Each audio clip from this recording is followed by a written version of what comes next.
Introducing 20 Questions, a monthly interview-style production of T-Snow Crash. This is Episode 1. OMGChad, also known as Chad Johnson, host of the GizWiz on twit.tv, OMGCraft on youtube.com/OMGCraft, the MindCrack recap on the MindCrack network, and various other projects on his own YouTube channel at youtube.com/OMGChad, has a combined subscriber base of nearly 200,000 people. Chad Johnson is quickly becoming one of the most prolific Let's Players and geek gurus on YouTube. We are honored to have him as our first guest on our new show, 20 Questions. We want to start out by giving a big thank you to Chad Johnson for joining us here today on 20 Questions. It's a huge honor, and we're very grateful that he chose to do so. I'm so happy to be here. This will be a lot of fun. That's what we're hoping. So why don't we go ahead and get started with what we call brass tacks. These are general questions regarding your life, where you come from, all that kind of information. Cool. Question number 1. You have worked very hard to overcome your dyslexia and still struggle with it from time to time. Do you feel that your experiences with content creation have helped you get better with managing your dyslexia challenge? Yeah, like dyslexia is a constant thing you have to manage. And I feel like I feel like my content creation has actually probably been improved by dyslexia, almost exactly the opposite of what the question was. Is, has my dyslexia gotten, has content creation helped me manage dyslexia? I almost think dyslexia helps me manage my content creation. Do you know about like Malcolm Gladwell's 10,000 hours? So I strongly believe in either that or a very big form of that flight time in a certain like line of experience is a humongous deal. And so when you're dyslexic, a lot of times words just won't work. Like I'll be looking for something and it just is not there. Like I want to type something, or I want to read something, or whatever, and it's just not there. And so you have to get very creative sometimes with your solutions, and you face problems every time you try to read or write.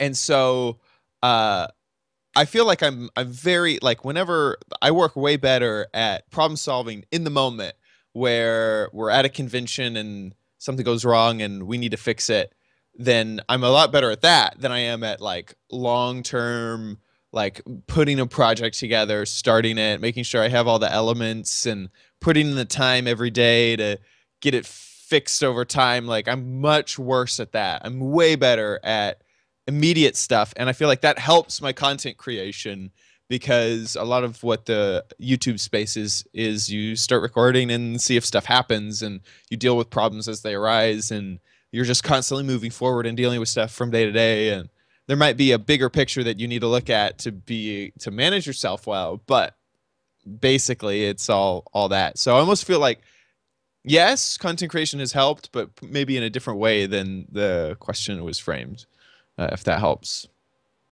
In your spare time, as little as it may be, what do you enjoy doing when not online? When not online, I gotta say, I love, this is going to sound just really generic, but hanging out with friends. When I lived in Austin and I had a lot of friends kind of around me, going out to a bar, going over to their place, like just that FaceTime with friends was absolutely like my favorite thing in the world. Probably to my detriment even. Like when I was in high school, hookah bars were like a new thing, and I loved hookah bars because your friends would all go, you'd order it's a type of tobacco, like a flavored tobacco type of thing, and you'd get this I forget what they call it now, it's been so long. Anyway, you get this like big old thing, and then no one can move, no one can leave, because you all it's like a communal smoking of this flavored tobacco. And it was awesome because it was like Everyone is tied to the table. No one can leave. No one can get distracted. You're all doing this one thing. We all just sit around and talk and hang out. And I absolutely like that's my favorite thing whenever I'm not actually recording. And it's funny because I'm kind of faced with the decision now to because Twit let me go. And in April, my lease will be up. So I'm kind of thinking, like, where should I move? Should I go to LA? Should I go to Austin? Like, if I go back to Austin, like, all my friends are there. And part of me thinks I shouldn't go back to Austin because I would be so like, now that I have free time, I'd be so distracted. I'd go out and hang out with friends all the time and I never get any work done. And that might be like a really bad distraction. Question number 3. How did you meet Brian Brushwood, and how did working for him come about? So this is a long story that I will try to condense. When I was 13, no, when I was 12, that's how long ago it was. I went to a summer camp called the Magic Camp, and they taught magic, puppets, and juggling. And then when you're 13, you can be a counselor in training, and when you're 14, you can be a counselor. You can actually have like a group of kids, and you manage them. And when you're 18, if they like you enough, you'll become a senior counselor, and then if they like you enough after that, you'll become a staff member. So anyway, when I was 19, 20, 21. 19 and 20, I guess would have been the time frame. But I was a staff member, and there was a guy who worked there called Gus Davis, named Gus Davis. And when I was in college, I did a few odd jobs for him. I worked in his warehouse. He ran a magic supply company. I worked in they did a traveling show that they would go to colleges across the country, and they would do like live what are they called? Game shows. They do game shows. So it'd be like Survey Says, or Do You Remember Fifth Grade, or they did a Deal or No Deal sort of knockoff, and they're really great. Robotic lighting, fog, set, like lighting the score panels and all that. And I would run the technical side. I would do all the robotic lighting and the sound and the other lights. Not that wasn't robotic, and all the scoreboards and stuff, and reload like if they're doing like reload different things. Anyway, that's what I did. And it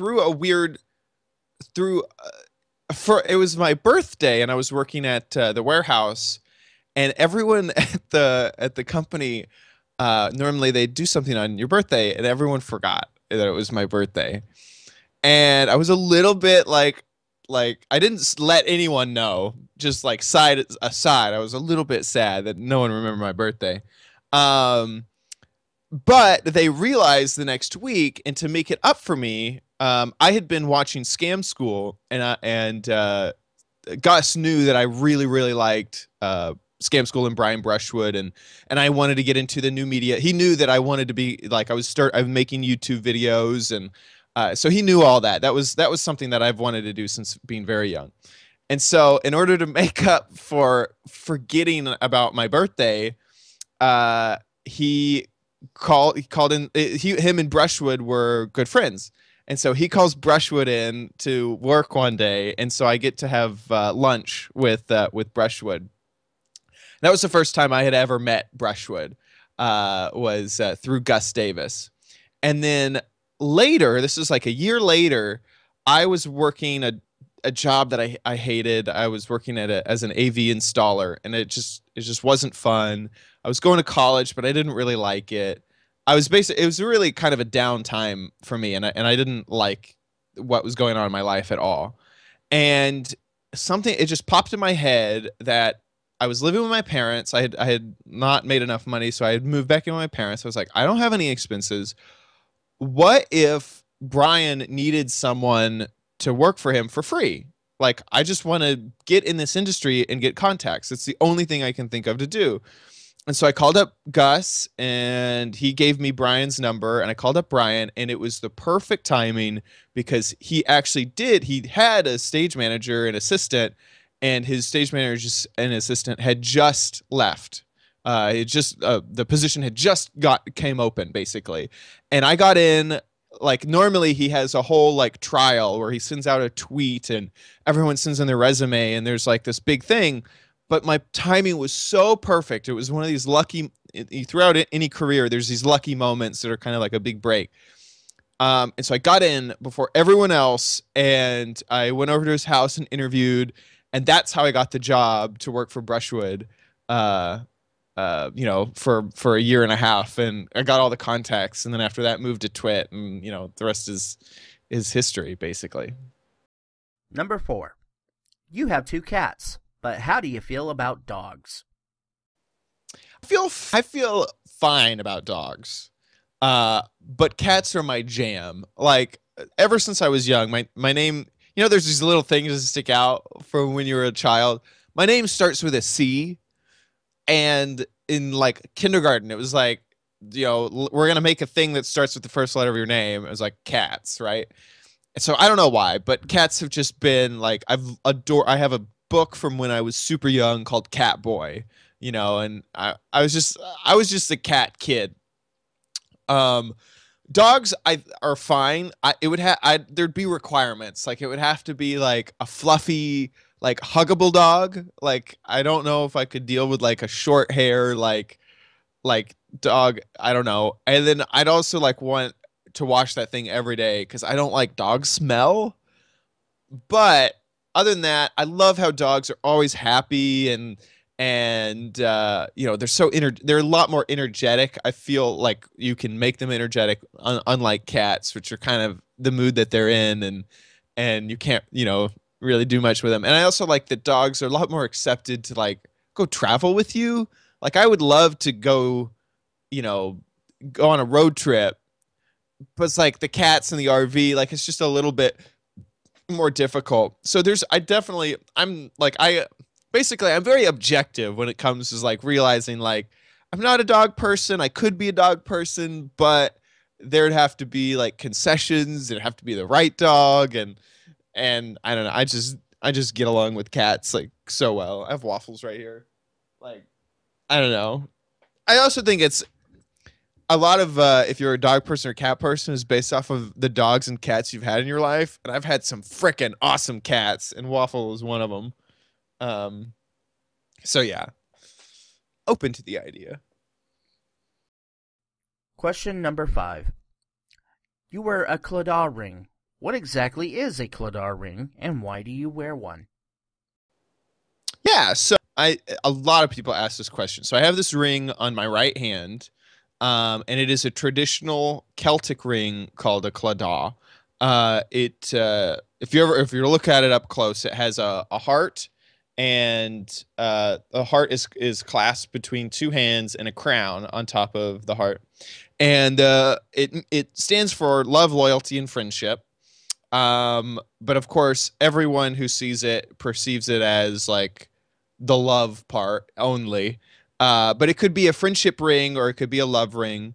So it has a lot of meanings. I have Irish, a lot of Irish in my blood. So my brother was really into our Irish heritage, and he actually started wearing a Claddagh before I did.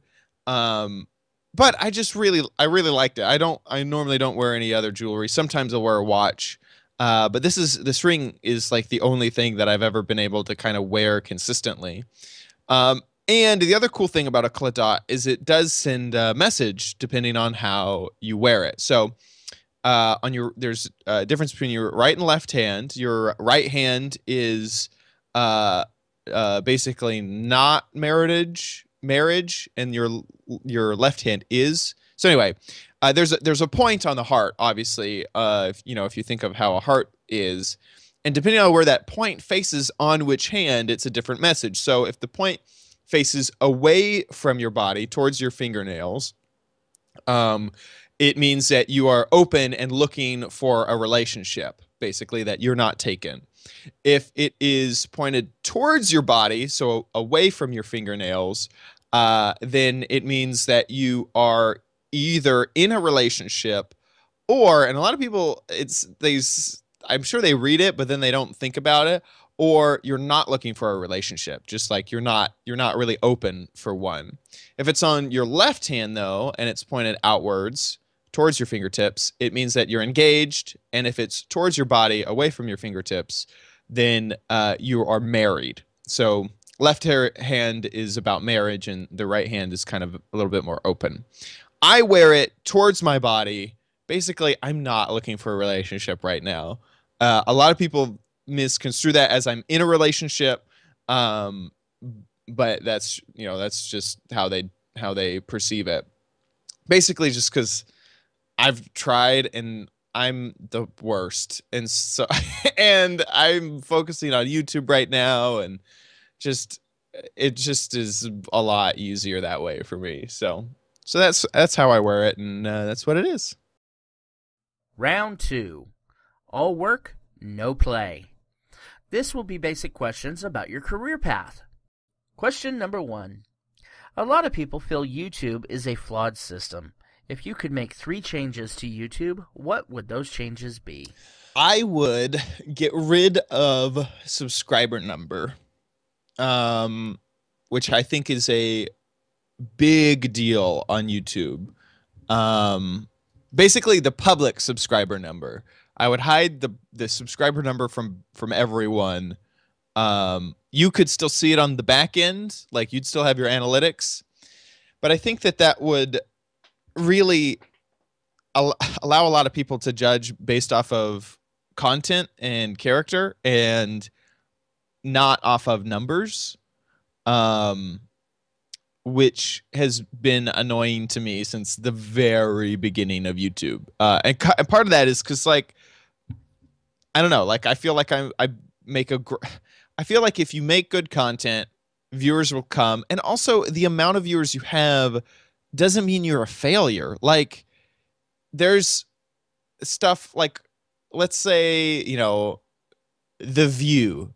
Just because The View gets less viewers than Oprah, does that mean that The View is the worst, like a horrible show? Like, I just don't think numbers equate to quality, which is unfortunately a big part of YouTube's strategy is doing this all based off of algorithms and signals, and the biggest signal that they look at is views or watch time or whatever, like that. So that has always been annoying. The second thing I would change, and I don't, this is okay. We're living in a fantasy world, but I wish YouTube would take a more personalized approach to how they manage channels and people and everything.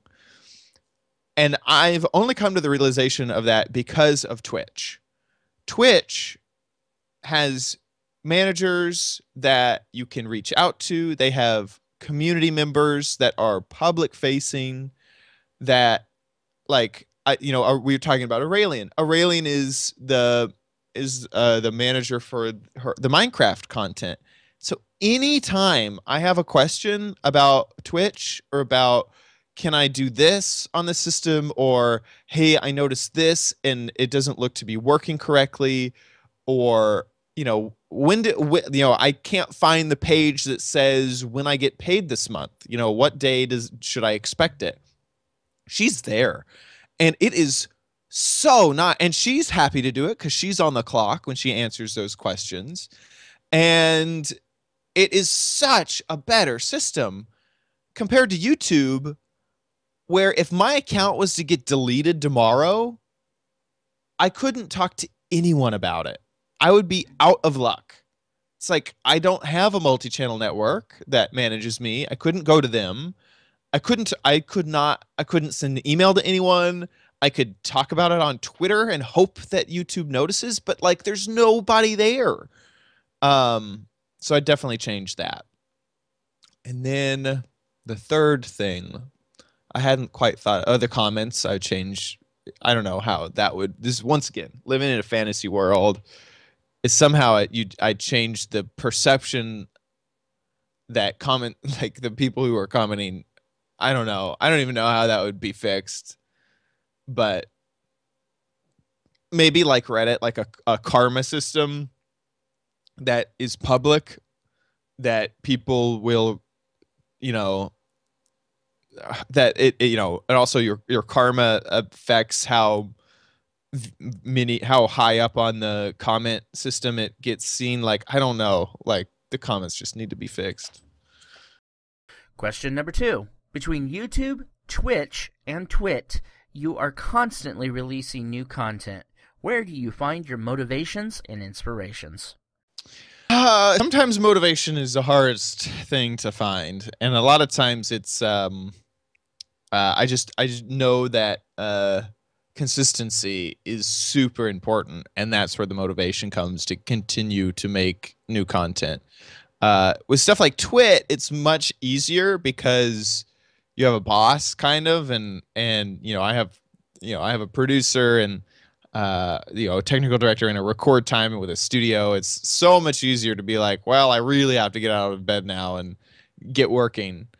With YouTube and Twitch and stuff, it's the passion comes from, you know, how I found myself here in the first place is you know, making online content, interacting with, you know, the fans and getting to know the people who want to spend their time with me. That is the motivation of, yes, like that, you know, that's why I'm here, is because I get so much happiness out of that. And so that's where the motivation comes from all of those in the YouTube videos and things like that. Inspiration can be the hardest or the easiest thing in the world. Sometimes you're just like, oh my gosh, I have so many ideas, and I need to write them all down, otherwise they're all, you know, just going to disappear. And then sometimes it's the worst thing, where you sit down and you look at your computer, and you know, I open up Minecraft, I'm just staring at the title screen going, I don't know. I really don't know what's going to happen today.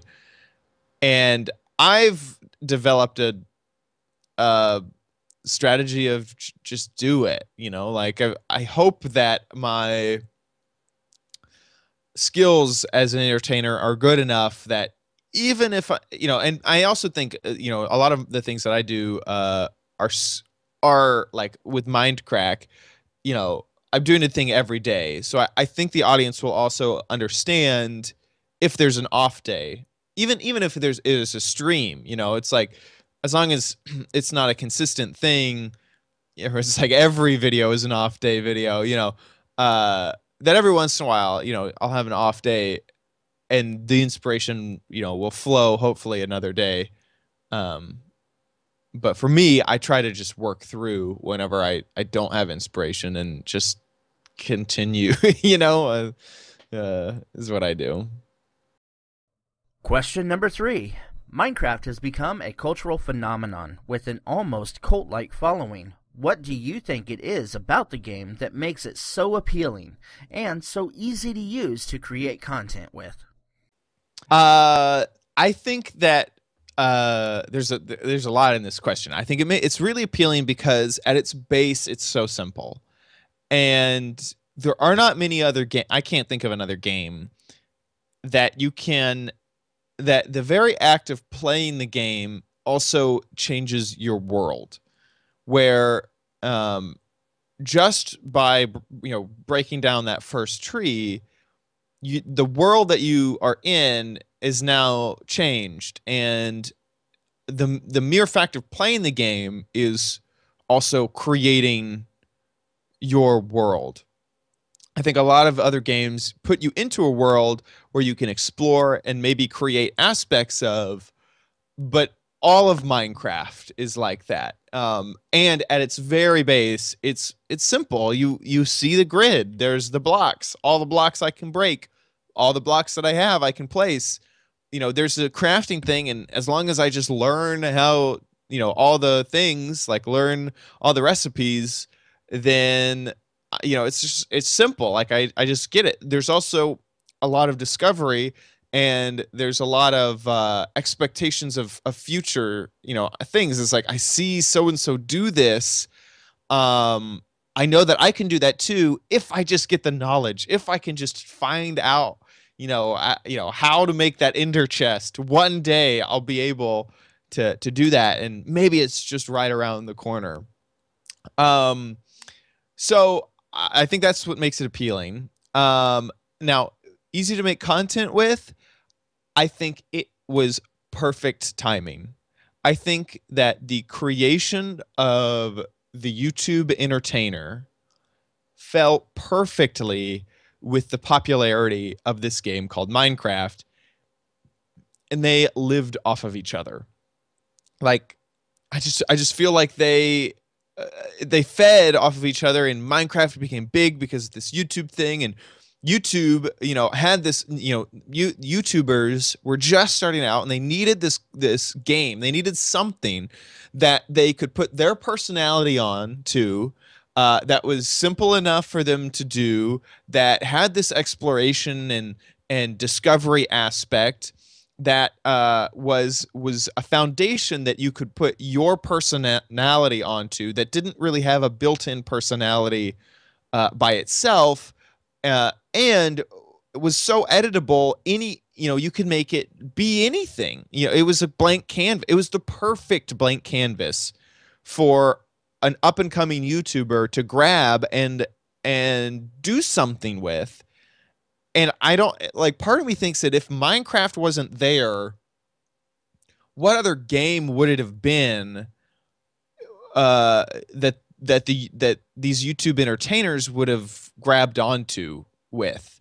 Because it just feels like it was perfect timing on everyone's part. Or even, would the YouTube entertainers be exactly the same? Would it only be, Call of Duty and League of Legends Let's Plays, and the whole idea of this creative blank canvas thing, would it even exist? Like, I don't know. That's where I see. Question number 4. What are 3 things you would say to someone who wants to become a professional content creator? Oh gosh. I believe that everyone is going to be bad before they are good at what they make. It's almost impossible to pick up drums and then start playing the drums and you're great, right? You're going to be bad at whatever you pick up. So if you're going to be a content creator on the internet, you're most likely going to be bad at it the first times you do it. So construct a way for you to be bad, so that you can become good. In fact, OMGCraft, which is by far one of the most popular things that I do, it has over 100,000 subscribers, gets a ton of views. It has 108,000 subscribers, just looked. I started OMGCraft for the sole purpose to be bad at hosting. And I also chose Minecraft because at that point it was like 2 years old, and I thought this thing's gonna burn out at some point, right? It's gonna go away. And so I'll host this Minecraft show, and when Minecraft doesn't become popular, then I will stop the Minecraft show, and it'll be great. So anyway, I started, just because of that. And so I started OMGCraft so that I could be bad at hosting. Try my best. I'd try as hard as I could to be the best host in the world, but most likely I'd be really, really bad. And so my advice is start. Like, if you want to be a content creator, you have a computer, most likely. You have a camera. You have a phone. There's free software. You already have the games. Or if you want to do something else, like, just start. You're going to learn along the way, but the only way that you can learn along the way is to start your way. So start, is what I would say to someone who wants to do that sort of thing. Question number 5. How do you deal with trolls and those commenters who are overly critical of your content? Do you have a fear of stream sniping? So I the way that I deal with trolls is, one, just realize where they're coming from. It's funny because I had an issue just last week where they got to me, and I posted this Tumblr post, and part of it was that it wasn't just that they were trolls, it was that they were poking at a subject that I felt like I had tackled, and I guess I just hadn't communicated well enough. And it was just like, but you're wrong. Like, you have an issue with this, but you're wrong about this issue. And that's why I think it really got to me. But in general, if it's something like, it's just like, you suck, or like, this is dumb. I kind of don't like, I just like, you just realize all they want is attention. And you kind of have to put yourself in the mindset of someone who's that young, and they just like, they're just going to bother you until you acknowledge them. And then they're going to be like satiated for a little while, but then they're going to just go back right, to bad habits. So, I ignore all of that. It was hard to ignore the stuff before, but yeah. Anyway, and then stream sniping, I do fear it because you're trying to be, it's so hard to start streaming, and it's the rawest form of entertainment that I probably do, because if you screw up, there's not a lot that you can, let's say you lose your temper and you say something you didn't want to say. Anyway, it's just like, streaming can be very, very scary. So when you're trying to make content and someone is killing you because they're stream sniping, you're just like, my content is suffering. Like, this isn't fun for anyone. Like, it probably wasn't fun for the guy who killed me. All he did was look at my stream and figure out where I was. That's just not cool. And for me, it ruins the content. For everyone watching, it ruins the content. Like, it's just not a cool thing, and I really do dislike it when it happens. Current events. Current events will be questions related to pop culture, actors, actresses, movies, books, music, video games. Question number 1. Who is your favorite actor and actress? I'm going to go for Neil Patrick Harris. He's my favorite actor. He is just hilarious, and he also did Dr. Horrible's sing-along blog, which is like one of the things that really made me realize, like, I should kind of be focusing a little bit more on professional content. It's just like this thing that could basically like live the test, or do the test of time. I forgot, what's that idiom? Survive the, I don't know. Anyway, it's just something that could be around forever. Freaking love that guy. And then actress, she's just my celebrity crush, is Ellen Page, who I know doesn't play for the same team, but is adorable, and I've liked her in just everything I've seen her in. She did this one movie that like no one's ever seen called Hard Candy that is terrifying. Like, absolutely, she's this psycho kid that is like trying to go after this child predator, and it is so terrifying. Such a good actor. So yeah, that's the answer for that one. Question number 2. Name 3 TV shows you can never miss. 3 shows I cannot ever miss. Adventure Time. I adore Adventure Time.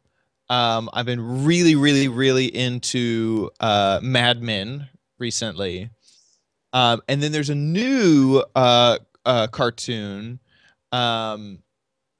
which this is my brother turned me onto this, which is very similar to Adventure Time, called Steven Universe. And I have started watching that. I haven't I haven't watched all the episodes yet, but it is hilarious and scary, and like there's these like people who have special powers called the crystal gems, And it's all like fanciful. It's a little bit less serious than Adventure Time, which sounds weird for me to say. I know. Um, but like there's times when like and like Steven is like trying to become one of these crystal gems, but there's times when you're like, holy crap, like this is really effed up. Like this kid should not be in this situation, and like he has like this dad that like is horrible at everything, but you really love him, and then there's all these other characters that are like you have to like kind of understand them over time, and um it's just really really really really good. And that's the next thing that I've really been falling in love with. Yeah. Question number 3. What is the best book you have ever read, and who is your favorite author? It's The Name of the Wind by Patrick Rothfuss. Super good. I've actually started reading it again recently. The world he creates, the story he tells, the magic system, the people, the writing style, I love all of it. I love absolutely all of it. Yeah, just if you're at all, if you think that there's some fantasy stuff that you like, but a lot of it you don't, pick up this book. Or if you're super into fantasy, pick up this book. Or if you just want a good story, pick up this book.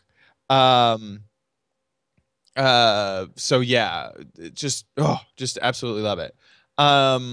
Then favorite author would be oh shoot, I'm forgetting it. Bill Bryson. Bill Bryson wrote the short history on nearly everything, and then he has a whole bunch of other books that are like just kind of snippets into worlds. And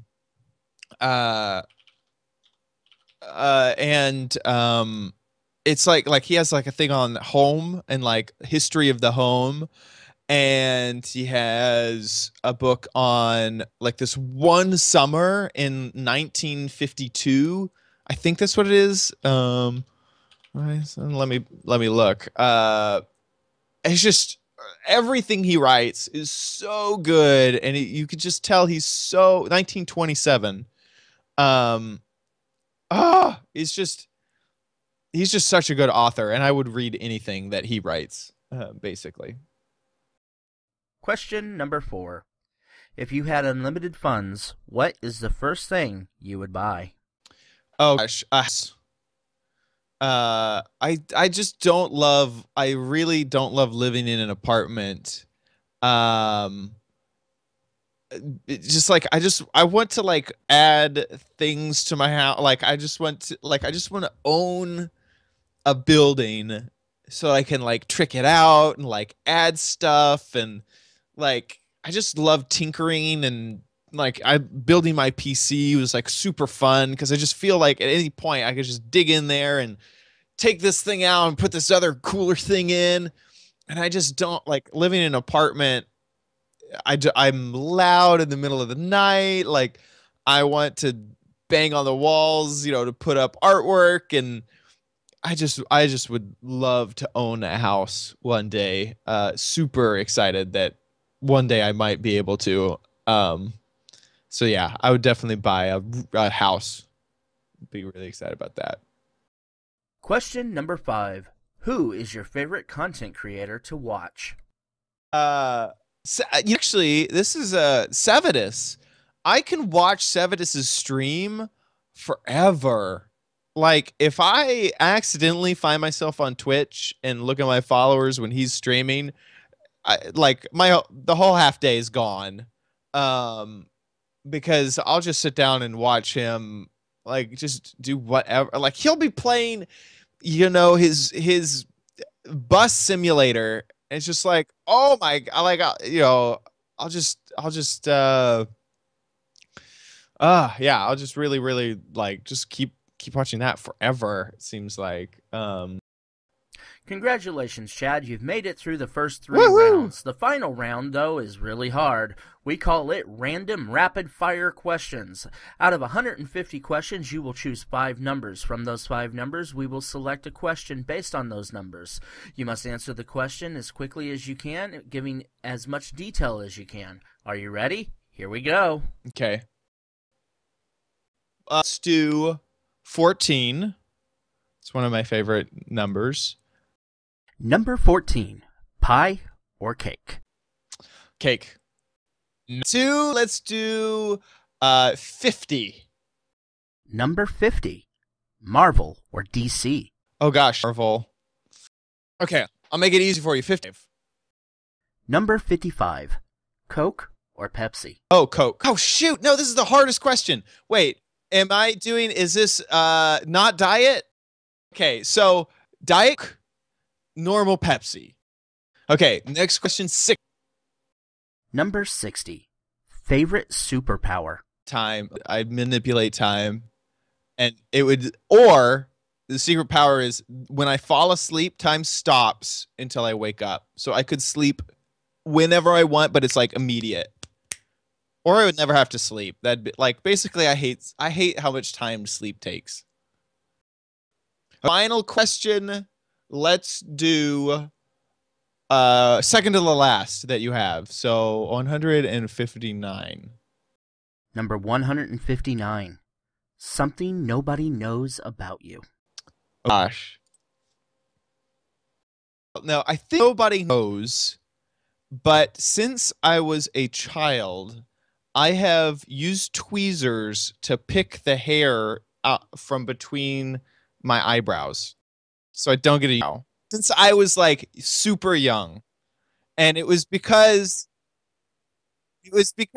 and I remember this so vividly. We were in class, like this is like middle school or something, and someone was like, "Oh my god, that kid has a unibrow," and I was like, "Wait." I was like, "Wait, what is this thing? What are you guys talking about?" It's like, the hair in between, and it's like, "Oh my god!" It's like I go home, it's like, sure enough, I have some hair there. I'm like, it's gone. It is out of here. How do I get rid of this stuff? Tweezers, it's gone. And it's just been a compulsion mine ever since to make sure that I don't have unibrow. Yeah. I pull my eyebrows. Okay, Chad, thank you so much for joining us for this. We really do appreciate it. But we have one last bonus question for you. Bring it. Everybody wants to know, why is your hair so red? I've told this story before, but absolutely I'll answer it at any time. I was living in California for about a year. I went back home and my brother had pink hair, my sister had purple hair, and my best friend had this shade of red. I got drunk at a party and was like, this is what needs to happen. It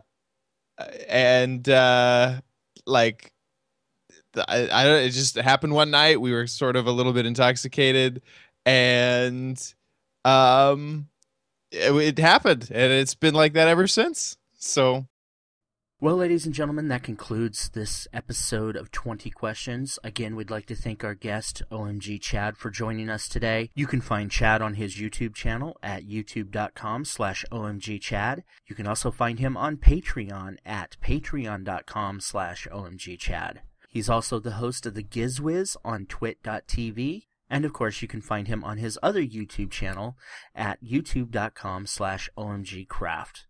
Thank you for joining us in our inaugural episode. We'll see you guys next time.